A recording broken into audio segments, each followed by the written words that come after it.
இன்றைக்கி முருங்கைக்கீரையை வச்சு கடையில் எப்படி செய்கிறதுன்னு பார்க்கலாமா. அதுக்கு குக்கரில் 1.5 டம்ளர் தண்ணி சேர்த்துக்கிட்டு பருப்பு நான் 1 டம்ளர் எடுத்திருக்க பருப்பை நம்ம குக்கரில் நல்லா வேக வச்சிடலாம். அதோடு நான் 2 பூண்டு சேர்த்துக்கிறேன்.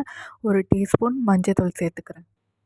3 விசில் வந்ததுக்கப்புறம் எண்ணெய் சட்டியில் தேவையான அளவுக்கு எண்ணெய் ஊற்றிட்டு கடுகு, உளுத்தம்பருப்பு, சீரகம் 3த்தையும் போட்டுக்கோங்க. நான் 4 வரமிளகா எடுத்திருக்கேன், அதையும் போட்டுக்கலாம். அப்புறம் ஒரு 10 பல் போல் பூண்டு சேர்த்துக்கலாம். பண்ணி வச்சா ஒரு வெங்காயம் சேர்த்துக்கலாம்.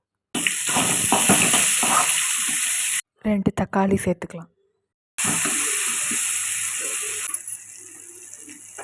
லாஸ்ட்டாக நான் முருங்கைக்கீரை சேர்த்துக்கிறேன். அதோடு 1 டீஸ்பூன் மஞ்சள்தூள் சேர்த்துட்டு நல்லா மிக்ஸ் பண்ணி விட்டுக்கலாம். அடுப்பை சிம்மில் வச்சு நல்லா மிக்ஸ் பண்ணிவிட்டு அதுக்கப்புறம் நம்ம குக்கரில் வச்ச பருப்பு தண்ணி இதில் சேர்த்துக்கிட்டு தேவையான அளவுக்கு தண்ணி ஊற்றி நல்லா கொதிக்க வச்சுக்கலாம். ரொம்ப தண்ணி ஊற்ற வேண்டாம்.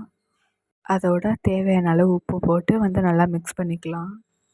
அதுக்கப்புறம் இந்த மாதிரி குண்டானில் நம்ம முருங்கைக்கீரையை போட்டு நல்லா கடைஞ்சிக்கலாம். ஓரளவு கடைஞ்சா போதும், ரொம்ப கடைஞ்சா நல்லா இருக்காது. கடைஞ்சிட்டு சாதத்தில் போட்டு சாப்பிட்டு பாருங்கள், டேஸ்ட்டு சூப்பராக இருக்கும். ட்ரை பண்ணி பாருங்கள்.